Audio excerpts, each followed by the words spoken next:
definitely want to thank all of you guys for coming today. A lot of local Valley residents, but we also have a lot of people that come many, many miles. So thank you so much for spending your Saturday morning with us. So like Dr. Rick mentioned, I'm going to be speaking on CT. We have a new CT here at the clinic, so just wanted to talk to you about some of the things that we have to offer. Hopefully none of you will need any of this for your horse, but at least you'll know. So like Dr. Rick mentioned, I've been here for 38 years as well as he has. He has more gray hair than I do. Somehow I've aged better than him. I've been wanting to recreate this picture, but I think there might be maybe some workman's comp issues for Mark if I sound him. So what is a CAT scan? We always talk about CAT scans. For some reason, there's like thousands of CAT scan cartoons on the internet. I'm not really sure why. But everyone talks about a CAT scan, but what does that really truly mean? And really, that is a kind of an older term. The newer term is CT. Basically, it's the same thing, interchangeable, but basically, computer tomography is what we're talking about. So most of you are aware with kind of our conventional imaging modalities. So we're using these to try to find the diagnosis and then try to hopefully ascertain a diagnosis and then use that to treat your horse. And so digital radiography, radiographs have been around for quite some time. Things have advanced dramatically over the last probably decade or so. So these are very common. These are the kind of first go-to step. So this is just looking here at a horse's fetlock. And then based on kind of what we're looking at, another just real conventional type of imaging modality is ultrasound. So we're looking mostly at soft tissue structures. This is showing kind of the distal limb on a horse, looking at the different tendons and ligaments and stuff. So those are our first line of attack for diagnostic imaging. Majority of the time, those will give us the answers we need, but sometimes we do need some more advanced diagnostics. So nuclear scintigraphy, that's also referred as bone scan. You'll kind of tour our facility here. Dr. Rick will speak on this a little bit later after lunch. Basically, what we do with this is used in human medicine as well as in veterinary medicine. We're injecting a radioactive isotope. That isotope is kind of coupled with a medication that goes to areas of inflammation, especially in the bone. And then we stand them in front of a specialized camera, and then we can kind of scan the full body, scan just the limbs, the neck, the back, and then we're looking for areas of increased inflammation. So on this particular picture here, it's a little bit hard to see maybe. We're looking at a horse's hock. The one on the top left is kind of the normal side. That's the right hock. The one on the left, you can see a really dramatic, looks like I drew a Sharpie or something on it.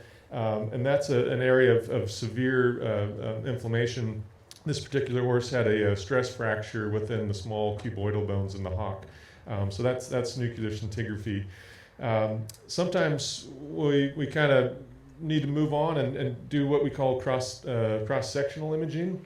So this is where we can kind of take basically a two-dimensional image, but basically make it almost three-dimensional. Much more information. And so this is a CT here, so computed tomography. And so we're looking at a horse's neck. Each one of those is the different planes that we're able to look at it, so we can get a ton more information as far as trying to image things. MRI, hopefully none of you guys in here have had MRIs on yourselves or on your horse, but this is kind of the current gold standard of diagnostic imaging. That's in human as well as in equine medicine. If you hurt your knee or your favorite football player gets hurt, they're probably not going to start with ultrasound and radiographs. They're probably just going to jump right to an MRI, and that's because it is the gold standard. And then something that's a little bit newer in equine veterinary medicine, it's actually kind of brand new, is something called a PET scan. I won't really get into the specifics of that, but basically it's kind of a combination of a CT with a bone scan. So you can kind of see areas of inflammation, increased metabolic activity in the tissues on a three-dimensional type image. So computed tomography, so that's what I'll be talking about today. This is our CT unit here. It's called a body tom, and we're really excited with it. We just purchased it at the beginning of this year. and already it's revolutionized the way that we look at certain types of injuries and different types of diagnostics. So basically, I'm not going to get into the physics and all of that, but basically, if you think of it as there's an X-ray machine, so just like little handheld machines that we do when we're taking a regular radiograph, and then on opposite of that is a plate, but those spin around, and so as that spins around, it can kind of make basically a three-dimensional image, a slice, and so that's what tomography is, just a cross-sectional image. This was developed in the early 70s. In 1979, the two guys that developed CT won the Nobel Prize in medicine for it. So it definitely revolutionized medicine over the years. So as far as in veterinary medicine, in the kind of early 90s is when we first started using this. We had an older machine in the late 90s to early 2000s or so. And as we got the MRI unit, we've kind of phased it out. Now things have improved so much, we went ahead and brought CT back. And this is just a little bit more of a diagram of our unit. Basically, the center portion, it's like a big donut, kind of like the ones you ate this morning over there. If you look at the donut hole, that's where whatever part of the body that we're wanting to image goes. And so this is quite a large bore. It's about 85 centimeters across, so we can image a large portion of the horse. Typically, with our patients, we're doing heads. We can do necks all the way down to the first or second thoracic vertebrae, so we can get an image of the entire cervical spine, which we're not able to do with MRI. So that gives us a lot more information as far as looking at necks. And then we can image limbs all the way up to the stifle. Foals, we can put the whole foal through there. Our larger patients are a little too big. And then actually the thing that's kind of the most amazing is we put some dogs through there, and just the anatomy is incredible what you can see. So this is the scan here. This is a horse. We're scanning its neck and then also its head. This is just a head scan. I'll play it through. So the CT itself is a self-driving CT. So as it's, you can see the little yellow lights on. You'll see the images up in the bottom right corner. So as that's driving, inside there, the X-ray machine's spinning around in a helical kind of spiral form, and that's what gives us our image. So that's a horse there. We do these under anesthesia. There are some if you weren't sure. But there are capabilities to do standing heads on these. So yeah. Okay, so when to choose CT? There's a lot of what's the difference between a CT? What's the difference between an MRI? So I'll try to get into a little bit of that here. So CT itself is our best imaging modality for bone. So we're focusing on bone when we're doing this. You do get information on the soft tissues, but MRI is far superior for soft tissues. So as far as evaluating things like the skull radiographs, they can give you a lot of information, but they can also be extremely challenging. There's more lines and structures in a horse's head than you'd ever imagine. And so having this ability to do cross-sectional slices and then turning that into a three-dimensional image really is far superior, especially with dental cases. We get a lot of horses that have bad teeth. You would think knowing which tooth was exactly the one diseased would be a real easy thing to figure out. Sometimes they're not, and so doing something like a CT really helps us pinpoint, and then that way we can do the appropriate extraction or whichever that horse may need. So dental CT is far superior to just dental radiographs. We use this a lot as far as our appendicular skeleton, looking for fractures. The nice thing about CT is it's a very quick scan. You can see how we just scan the horse's head in just a matter of a few seconds. We get quick information, and so we can do these preoperatively when we have a fracture, and then are able to do surgical planning. And then probably the most exciting thing, hopefully nobody of you guys have neurologic horses, but those can be a real challenge to try to figure out, is having the ability to scan the horse's neck. So this image here is a three-dimensional reconstruction of a horse's entire spinal column in the neck. So it just is giving us tons and tons of information. So this is just a really, really basic slide. Dr. Judy, who's probably the foremost expert in equine MRI, would probably not be happy with, because all of the benefits of MRI would go on for about 50 pages if he was to write this. But this is just kind of a little bit of comparison. So like I mentioned, CT, we're looking mostly at bone. You can, it's probably best for bone. It's also good for chest. So looking at the thorax, it's a quick scan. And so with our patients, we're looking mostly in folds that might be scanning for things in the chest. But the scan time is very quick, and so we can do that very, very quickly. We get quick surgical planning. Looking at MRI, definitely best suited for more of the soft tissues, ligaments, tendons, the brain, spinal cord. And then the other thing on MRI is we can show bone inflammation where CT doesn't really show that. So there's definitely caveats to each type of scan. MRI definitely takes a lot longer. I don't know if any of you have been in there. It's all kinds of weird noises. You're in a tube for 20 to 40 minutes or so. So it's a definitely a different process. So. And then this is just a kind of comparison. CT on the left. This is taken basically through the level of the foot. This particular CT is a horse that has a fractured pastern bone. The navicular bone is looks kind of like a bat ray or something in there. And so that you can just see the difference in the image comparison as far as looking at the bone. The MRI on the right, we're looking at all the soft tissues. So those are just a little bit of a comparison. So now I'll just kind of get into the, as far as the why, the cases that we kind of see. So this is a 3-year-old quarter horse that was used for rein cow horse. It came up acutely non-weight bearing during athletic work. And radiographs were performed in the field, and we found that there was a pastern fracture. So that's a pretty common spot for especially the quarter horses to fracture. This is on a hind leg. So you can kind of see here, there's this large fracture extending down from the pastern joint down into the coffin joint. And what you can't really see is we're trying to make a 3-dimensional structure turned into basically a 2-dimensional on a radiograph. So it doesn't really give you all the information that you really need. So before we did surgery on this one, we scanned it. So this is a beautiful three-dimensional reconstruction. Towards the back of the pastern, there's this little triangular piece. That's one of the fractures. And then as I play this, as it spins around, we'll see that there's 3 fragments in there. And the other thing that was interesting on this case is there was a fracture of the navicular bone where one of those fragments kind of got driven down into it. We never would have known that had it been for the CT. So it's really helped us out. So this particular horse, we did fracture repair. We fused the joint.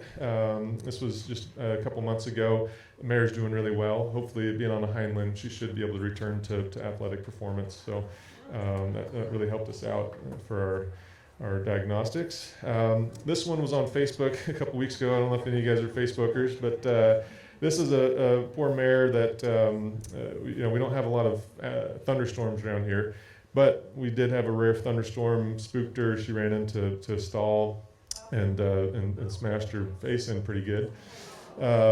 So this was a 3-dimensional reconstruction. We used this to try to plan to see where the fragments were, what all we needed to do to try to get that best stabilized. Unfortunately, her right eye was severely traumatized, so we had to remove that. But Dr. Rick, Dr. Beverly Hills 90210, did a pretty nice job being able to reconstruct it. Has a very cosmetic appearance. Obviously, she's missing the right eye. She could do quite well just with one eye. So that really helped us as far as the surgical planning there. Like Lisa mentioned, dental CT has come a long way as far as helping us with dental cases. This is an odd case. This is not common at all. So we're looking at what we call a multiplanar view. So we can kind of look as if we're cutting the horse's nose kind of from the front and then from the side. And so we can get all these different views to get the best idea. And this little tooth up here, you can kind of see a tooth that's kind of leaning towards like 11 o'clock or so on the top left image. That's what we call a supernumerary tooth. So that tooth's not supposed to be there. That particular horse had an extra tooth, kind of like a wisdom tooth, and it was impacted, growing in at a funny angle, and it was altering the other teeth. So without that, with just trying to use dental radiographs, would be really hard to figure out the exact anatomy on that. This is another horse. that was actually just in. Had a dental extraction performed, I believe, in Europe before it was imported, but they've continued to have some dental abnormalities. So you can kind of see on the top left, there's some tooth missing. It should look symmetrical right to left, but there's these tiny little white little fragments up within the socket, and those were where a little bit of the root had remained. That was causing some of the irritation and abnormalities. And so Dr. Walker and with the help of Dr. Gosser actually were able to pull those little fragments out with pretty specialized dental surgery yesterday because of this CT. So dental has really helped out quite a bit. So now looking at neurology, we do, hopefully you guys have never had a horse that's termed a wobbler or has some spinal cord abnormalities, but it is one of the more common neurologic conditions that we deal with. The way that we used to diagnose these all the times was a procedure called a myelogram. So what we do is we take vertebral radiographs, standing with the horse just sedated, and then we check those. We lay the horse down, we do a spinal tap, and then we inject the spinal fluid with a radio-opaque dye so it shows up on radiographs. And then we put them through a series of kind of manipulations under anesthesia to try to see if there's some impingement or some compression on the cord. It gives us a lot of information. However, just in the last few years, we were able to do these in conjunction with the CT. So now we not only get just the two-dimensional appearance, but we can get a three-dimensional view of everything. So this is looking at a cross-section of the horse's neck. You can kind of see the spinal cord's going right through the canal. It's the darker structure. And then the bright white that kind of outlines it, that's the dye that we put in the CSF fluid. And then on the other cross-section, now we're looking through the vertebral body. The little kind of donut hole in the middle is the spinal cord surrounded by the dye. And this particular horse has some compression because one of the little vertebral joints is larger than the other. So that's kind of a developmental abnormality. And in doing so, it's putting a little bit of compression on the cord. It's also putting some compression on the some of the roots that exit out of there. So no way we would have been able to diagnose this without the cross-sectional imaging there. So. Other things that CT is really helpful for is things like, or you have a draining tract. Sometimes you'll have a horse that has a draining tract, could go on for months or years or so, and it's hard to say, well, what's going on here? Typically, that's because they have either a foreign body, they have some type of a diseased bone or something from an injury, and then they kind of get these perpetual little infections. You put them on antibiotics, the infection goes away, the tract dries up, you stop antibiotics, and then 3 to 4 weeks later, you got the same problem again because things are just festering in there.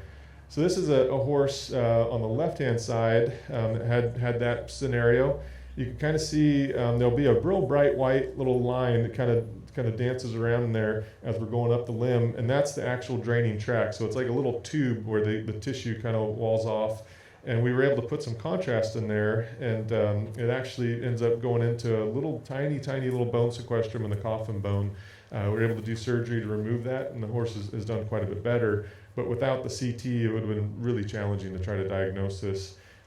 This is also another image on the right side of a horse's pelvis and femur. We usually don't ever get this, but this was on a foal, so we were able to scan it, and had a fracture on the little wing of its pelvis. And we used contrast to get down in there and then surgically debride it. So that's just for me as a veterinarian, I'm kind of geek out on those pictures because we don't get that with horses. So, and then this is also kind of geeking out a little bit, but so this is what we call angiography, and so where we put a same kind of dye actually into one of the blood vessels in the limb, and so we can use this to look for blood perfusion, see if there's abnormalities with either the way that the horse's foot is being perfused with blood, or if there's some type of issue involving the vasculature. So first I'll kind of remove the surface on the CT, so now we'll kind of come down. And you can see all those vessels in there. And then as I kind of spin it around here, you can kind of see. So when your horse cuts its leg and you wonder why it's bleeding, that's why. Anyway, so these are just kind of some of the amazing technology advances that we've had in the last few years or so. That's really revolutionized the way that we treat and diagnose things. So this was my racehorse that won the Kentucky Derby. No. But anyways, now so at this time we'll open up to any questions. So. Her question was, she had a horse that was diagnosed as a wobbler. It was donated to a university. They did a surgery on the neck, and she was wondering if we're having success on treating wobblers. So as far as depends upon the situation, and we have to figure out why that horse a wobbler, and that's something that we've learned with the CT. There's abnormalities where they just develop, and they have what we call stenosis, or just narrowing of the cord. They have other issues where they get instability in the vertebral bodies, and so as they lift their head up or down, it could cause compression. So there's procedures to try to actually fuse the neck, and they do the same thing in people to try to do fusions. But there's other issues where they could get arthritis in those facet joints that I mentioned, and so that's a little bit of a different cause as far as why it might be putting some pressure on the cord. As far as the surgery goes, there's a surgeon, Dr. Barry Grant. He's just incredible. He's one that developed the procedure where you actually go in and you fuse the joints within the neck and stabilize it. Typically, those horses will improve like a grade or two with the neurologic deficits. But in knowing that, it's kind of the thing, you try to protect the horse owner and the rider, and so some people want to go back to riding these horses, but you have to realize that they may not know exactly where their feet are. There is definitely a risk for injury or something along those lines. So long answer is yes, there's a surgery that's been around quite a while that helps improve things, but it's not exactly fail-safe for sure. We have two versions of MRI. We have a standing machine as well as what we call a down machine where we do an anesthesia. Standing we can just do under light sedation. Typically those run somewhere around $2,300 or so it's an expensive test. The down MRI is a stronger magnet. You get a little bit better resolution of image. You have a lot more ability to scan kind of all over the horse's limbs or head. And so those ones are usually about $3,300 or so. Those are for the MRIs. And with the standing, I would say we typically do those just for the feet. So if it's a lameness that blocks to the feet, then they're amenable for the standing. As far as doing CT, it's definitely a different type of diagnostic imaging. Right now, we're doing everything anesthetized. That's kind of the safest way, even though it sounds scary because you're doing anesthesia. A quick, brief anesthesia, putting the horses in there for their head, their neck, whichever. They're somewhere around $1,500 or so, something like that. So there's a price difference, but it should definitely be shot more on for what you're looking for, what type of things you're looking. So. Thank you, Troy.